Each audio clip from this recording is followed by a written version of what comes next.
Hi friends, let me take you through a bestseller management book titled Good Boss, Bad Boss by Robert Sutton. Now, Robert Sutton is a professor in Stanford University. This book was first published in the year 2010. Friends, in life, we all have bosses. Some are good and therefore they are remembered always. Some are atrocious and are soon forgotten. So quickly analyze yourself as to in which category you fall. Numerous studies around the world drew similar noting that 35% of the workforce reports that their immediate superior is the most stressful part of their job. And a lot of feudalism still exists out there.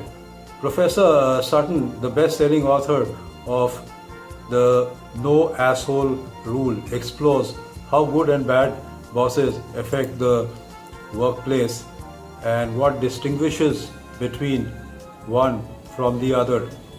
Sutton's research is comprehensive and his anecdotes are interesting and far out.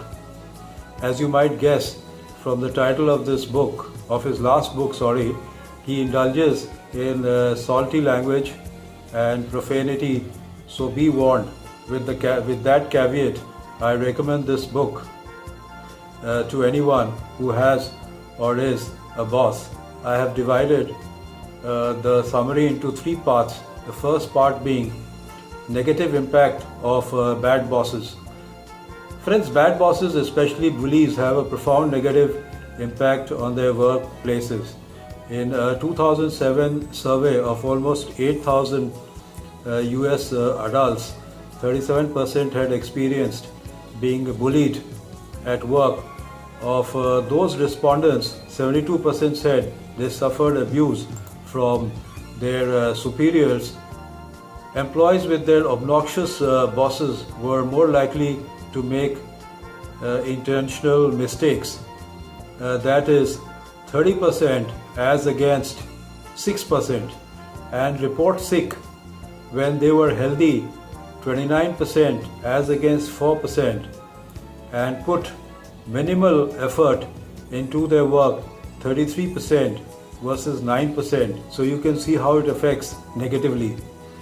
A boss can be bad in many ways, but whatever the permutation, ill-behaved bosses make people feel sick. In England, researchers tracked about 6,000 civil service workers for 20 years. Those with bosses who were hyper-critical, poor listeners, or stingy with praise experienced higher rates of angina, heart attacks, and death from heart disease than those working with benevolent bosses. Finnish or Finland and Swedish studies also show similar results.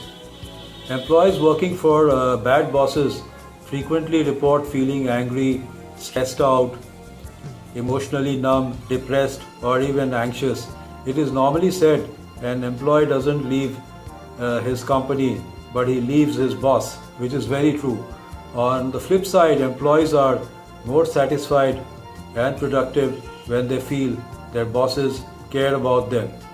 Organizations with good bosses enjoy healthier employees, more profitability, and great employee retention. You'll find some companies which have great employee retention.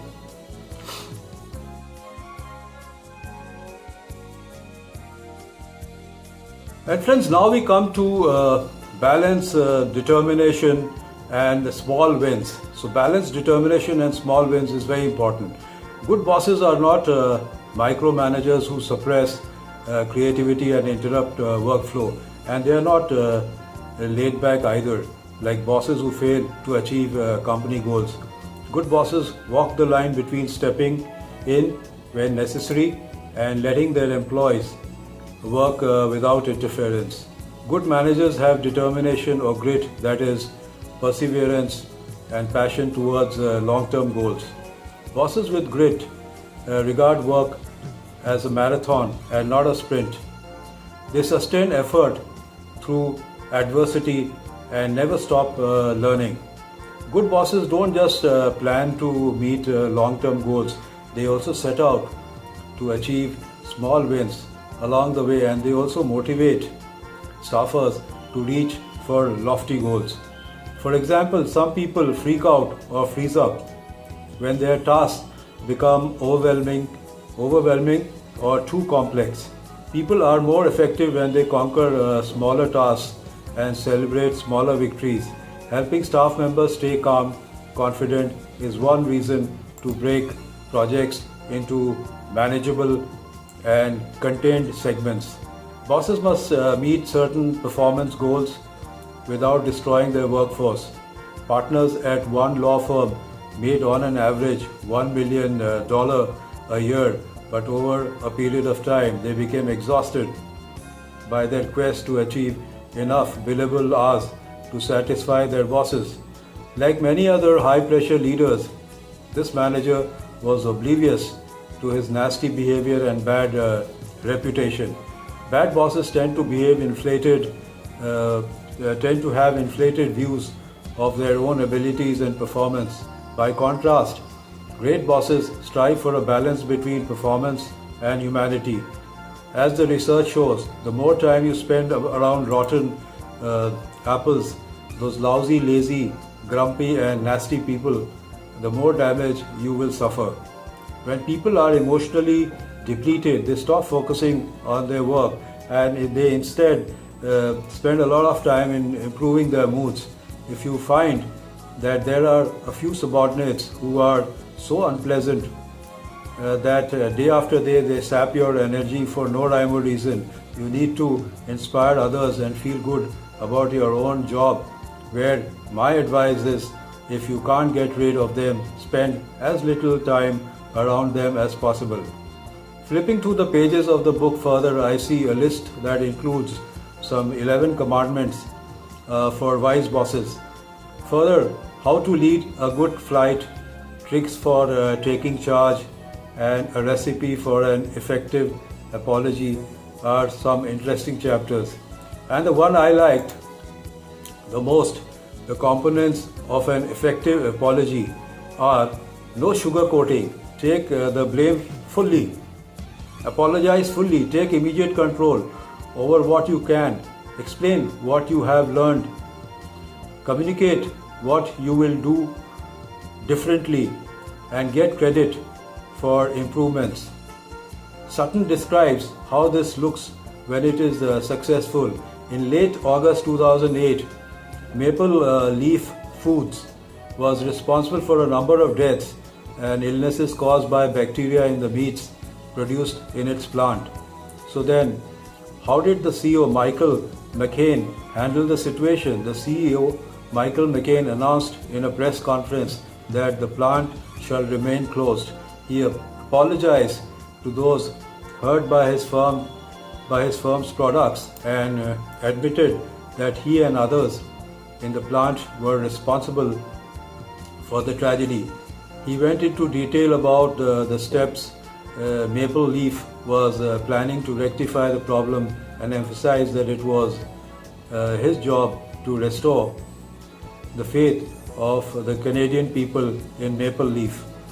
By December 2008, polls indicated that confidence in Maple had risen from 60% to 91% since the crisis began. McCain's swift actions and willingness to take personal responsibility were largely responsible for this turnaround.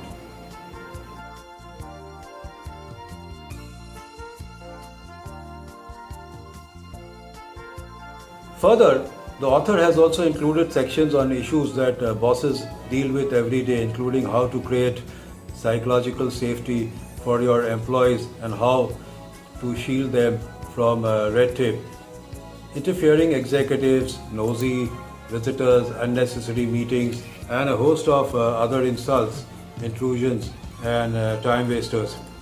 These techniques, not burdening your employees with excessive meetings, which are notorious time and energy suckers, intercepting and dealing with problems and people so that your employees can focus on their work and proactively intervening with the upper management when bad directives come down that your people either cannot implement or that will likely harm the company.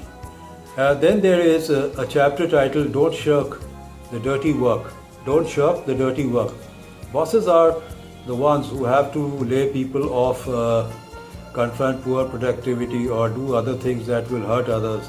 Author says that the dirty work does less harm when bosses add four antidotes into the mix, and those are production, control, understanding, and compassion. First, this predictability helps people know when to relax versus when dread and vigilance are warranted, which protects them from the emotional and physical exhaustion that results when people never feel safe from harm for even a moment. Bosses, for example, can warn people that layoffs are imminent, or conversely, they can say that workers are safe for the next 3 months. Second, the best bosses know that it is better to give people explanations they like than no explanations at all. Employees who are given sound and believable explanations for unsettling changes are less prone to become angry and anxious, retaliate, quit, steal, or become less productive. When fear is in the air, your mantra should be simple, concrete, credible, and repetitive. Third, great bosses help followers feel powerful rather than powerless, especially during rough times. This means that dirty work will do less harm if you give people some control over when and how bad things happen to them. Fired employees will suffer less if they have control over where they go next, how they leave, and when they leave. Fourth, the best bosses convey empathy when they make and implement tough decisions. For example, don't lay off people using text messages or emails, or abuse them in public places. Do realize that one day you may be on the other side of the table. So treat people the way you'd like to be treated yourself in this situation.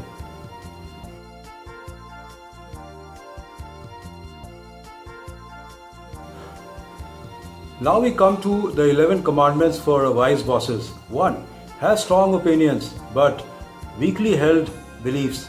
2. Do not treat others as if they are idiots. 3. Listen attentively to your people. Don't just pretend to hear what they say. 4. Ask a lot of good questions. 5. Ask others for help and gratefully accept their assistance. 6. Do not hesitate to say I don't know. 7. Forgive people when they fail.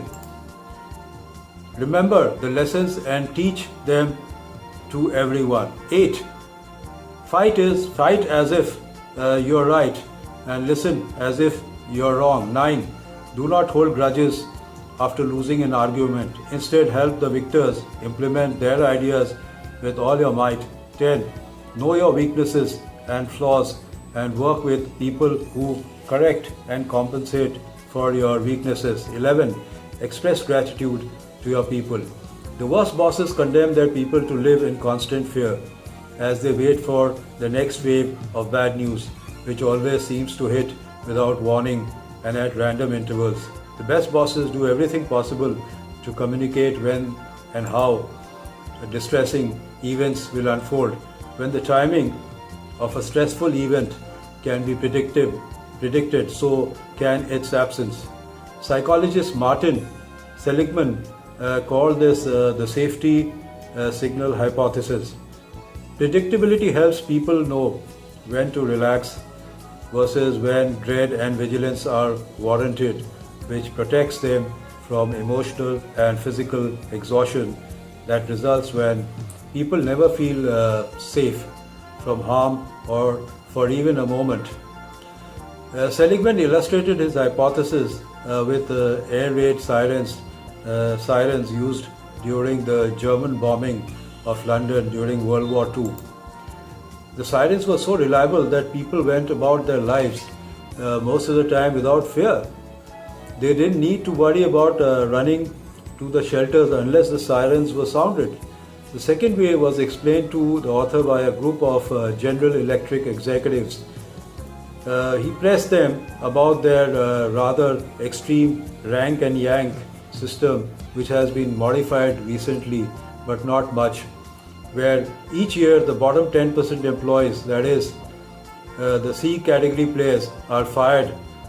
The top 20%, that is, the A category players, get the lion's share, about 80% of the bonus money, and the mediocre middle, 30%, that is, the B category players, get the remaining crumbs. I press them because a pile of studies shows that giving a few top performers most of the goodies damages team and organizational performance. This happens because people have no incentive to help others, but do have an incentive to undermine, badmouth, and even demoralize co-workers, because pushing down others decreases the competition they face. The performance also suffers because hard workers who aren't A players become bitter and withhold effort. All bosses can be more effective when they work with peer culture rather than against the peer culture. Bosses who are known as fair and consistent will get more support from the peer culture when they do their dirty work properly. Research and punishment shows that co-workers often believe that offenders are let off too easily by bosses, especially when they have violated the rules consistently, shown little remorse, and a fair process was used to convict and punish the wrongdoer. In the best of workplaces, bosses and their charges agree on what is right and what is wrong, and peers, not the boss, dish out punishment.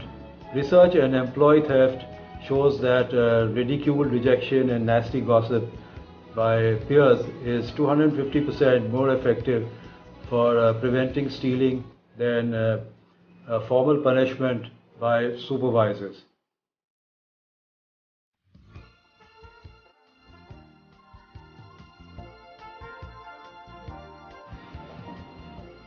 Here are a few great quotes from the book. Best bosses dance on the edge of overconfidence, but a healthy dose of self-doubt and humility saves them from turning arrogant and pig-headed. Bosses who fail to strike this balance are incompetent, dangerous to follow, and downright demeaning. 2. The best bosses don't just recruit people with stellar solo skills, they bring in employees who will weave their vigor and talents with others. No man or woman is an island. 3. Bosses shape how people spend their days and whether they experience joy or despair, perform well or badly, or are healthy or sick. Unfortunately, there are hordes of mediocre and downright rotten bosses out there, and big gaps between the best and the worst.